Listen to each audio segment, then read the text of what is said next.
So wrapping up Wyoming, didn't want to leave out this amazing fact. 150 years ago, they were the first state to allow women to vote. December 10th, 1869, right after the Civil War, that women were given the right to vote, 21 years of age and over, in the state of Wyoming. Nowhere else in the nation did this happen till way later in the 1920s, I believe, or so, that women got suffrage in America. So I think that's really cool. And they said, we may stay out of the Union for 100 years, but we will come in with our women. So they were so strong on that fact that they waited until 1890 to become a state. That's the year they became a state, the 44th state in the Union. So, and they were the first state to have a female governor in 1925, and many other firsts for women. So kudos out to Wyoming.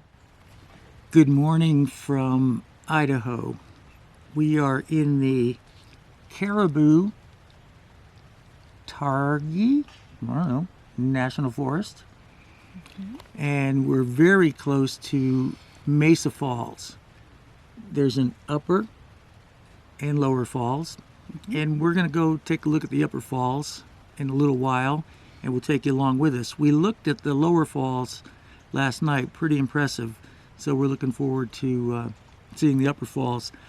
This was recommended to us by our new friends, the Scotts. Yep, Beverly and Larry, who we met in after church in Jackson, or Moose, Wyoming.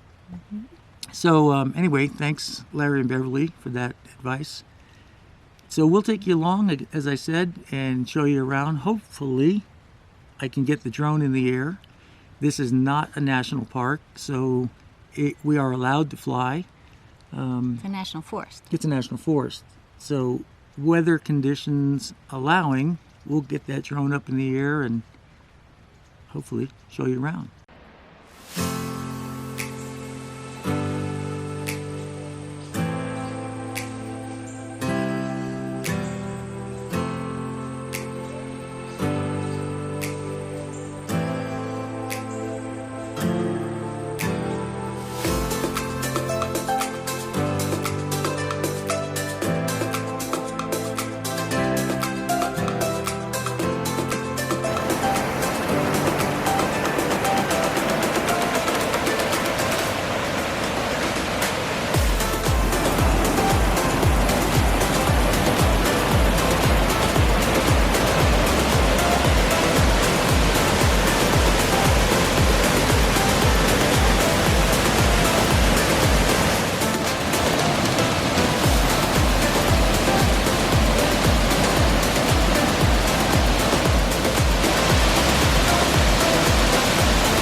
Well, that falls is really impressive. Fantastic.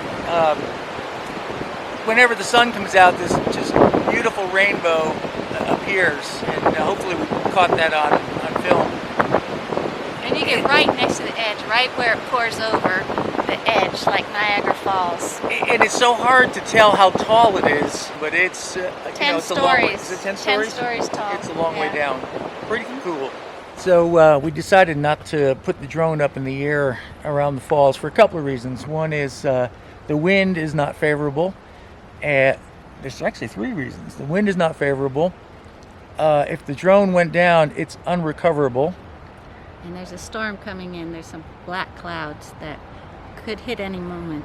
So unfortunately we don't have drone pictures or views of the falls, but we'll have to make do. Well, good afternoon. We've just entered Montana.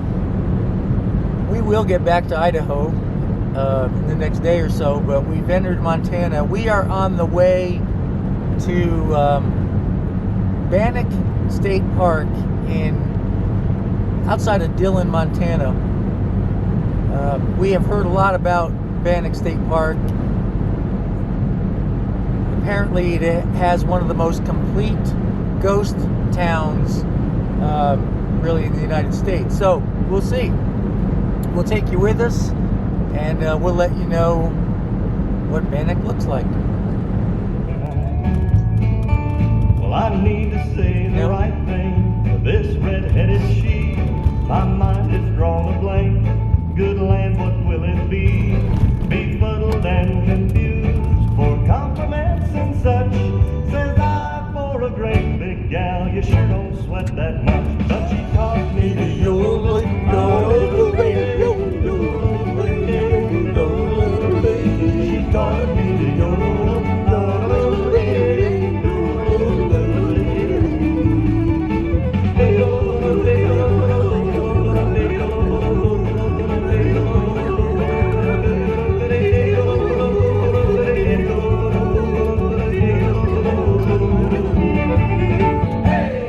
Well, Bannack did not disappoint. So cool. We drove 200 miles out of our way. I would have driven 1,000 miles out of our way to come here. This is incredible.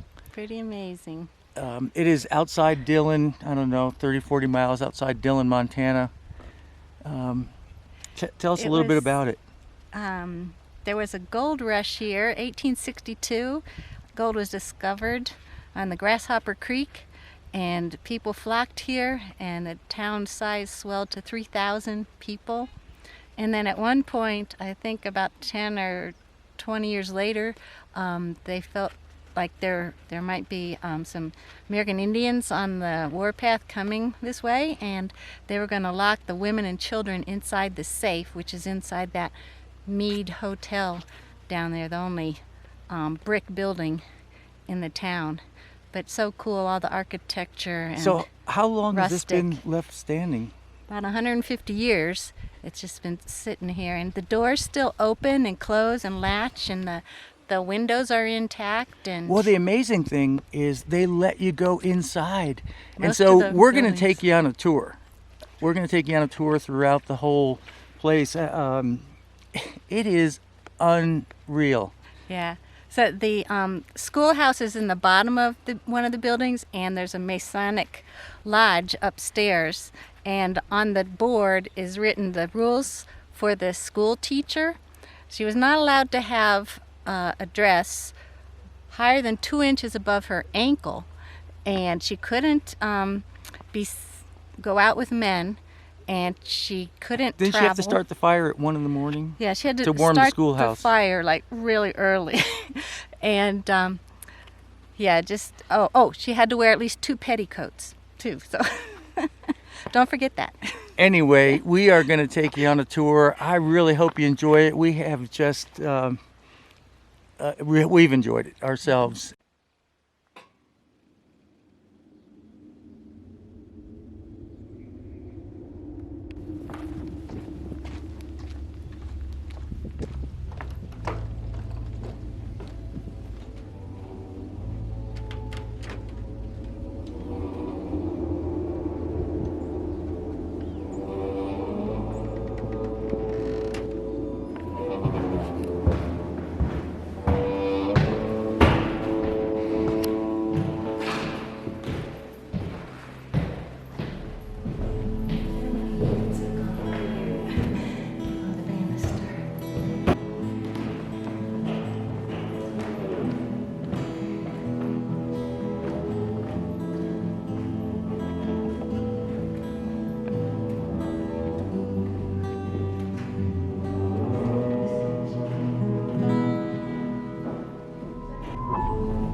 This was a little baby boy, and he was only 1 year old when he died. It says, "He shall gather the lambs with his arm." And he loved this tender little one and would have wished him stay. But let our Father's will be done. He shines in endless day.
All right, well, good afternoon. So we are at Crystal Park in the Pioneer Mountains in Montana, and apparently this area has what? Crystals. Has crystals. Crystal Park. And so you're just allowed to come up here and Amethyst colors or you pay a fee and colors. you start digging. So there's That's what you need the axe for. a net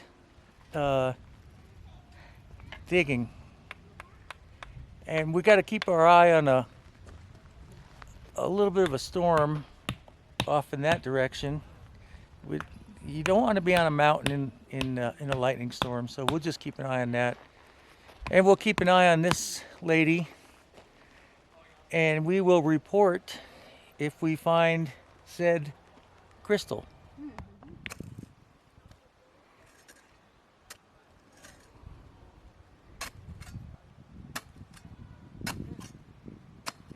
We found a gem.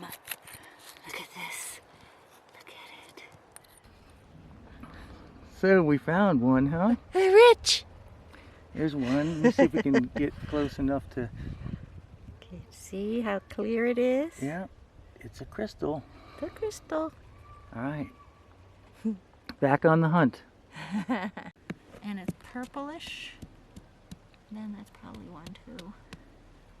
It's not the whole one. Is that one? Nope. Oh, look at it's milky. Yeah. It's a milky one. Yep. I think it is. Crystals are crystal clear.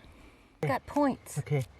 Go in and get it. I'm gonna pry it out. Gotta go easy. I know. Where'd it go? It fell off. It's down here somewhere. Got it? Oh, okay, that's a beauty. Looks like maybe one of the nicer ones so far. I don't know, it's Yeah. going to be hard to tell. They have 6 sides. 1, 2, 3, 5. And that they was have found. a point. We just found it right there in our little Honey hole. honey hole. Okay, here's one still embedded. Here, move your axe a little bit so I can see. Oh, it There might is. be hooked onto one of those bigger Yeah, be things. careful. Oh no, I scratched it. Oh, don't scratch it. Oh, Ooh, nice. coming out. That is a beauty. Ooh, it's very smooth. It's a pretty one. That is a beauty. Yeah, nice. Look at that. Okay, there's a beauty right there. It. Yeah, When go you ahead, do tip it. When you tip it, see? That's a nice one. I think it's the biggest one.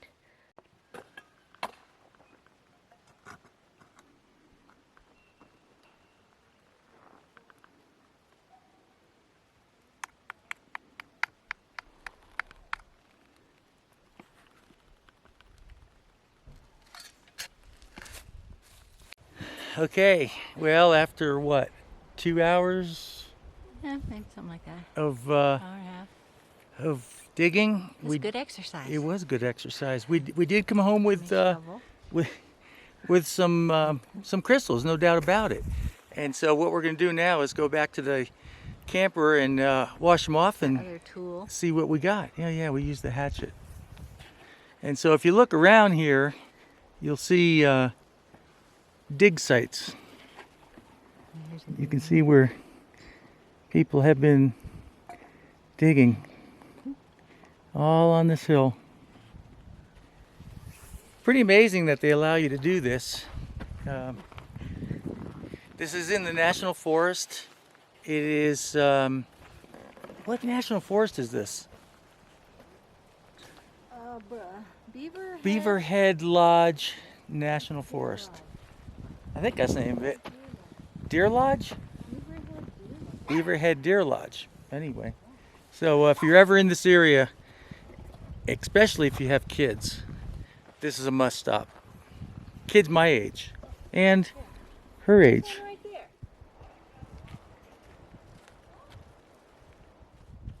She can't leave it alone. Every time I turn around and she's not behind me, she's in a new hole.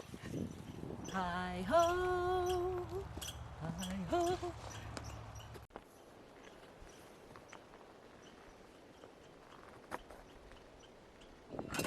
It's coming. It's coming. Keep going.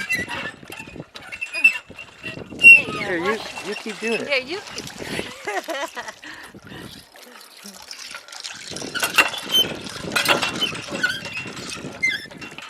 Oh, that's shiny. Yeah, that's probably one. That big one that I. Okay, so here are some of the crystals that we dug up from Crystal Park. Anything to say? Well, they're found in the quartz, mixed in with quartz rock, some other kind of hard rock, and you just chisel it out and wash them off, and that's what they look like. Okay, well, we are in just outside of Wise River, Montana. We're heading towards Wisdom, Montana, and the odometer is going to turn over to 5,000 miles since we left Florida. We're getting ready to head into a rainstorm. That's hail. Yes, it is.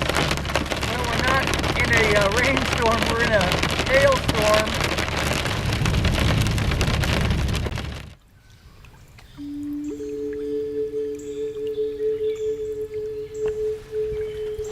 So we are at the Big Hole National Battlefield, not to be mistaken with the Bighorn National Battlefield, but it both has to do with Indians and the cavalry. The Big Hole battle took place about 1877. a few weeks after the Battle of the Bighorn, where No, that was 76.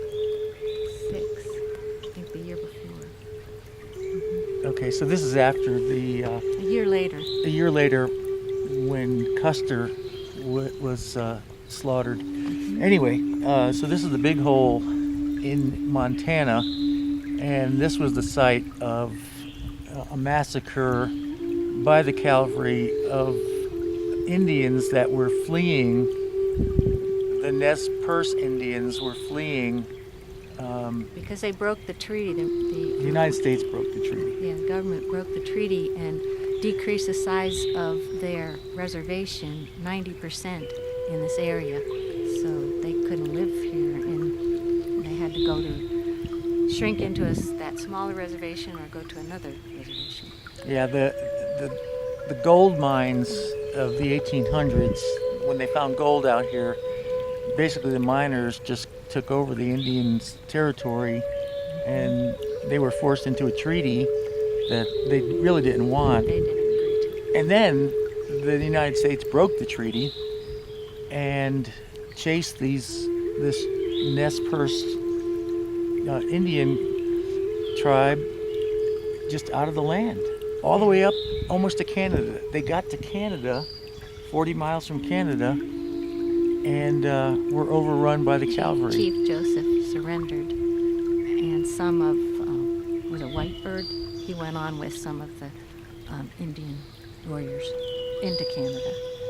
So you talk about injustices, man, this is one big one.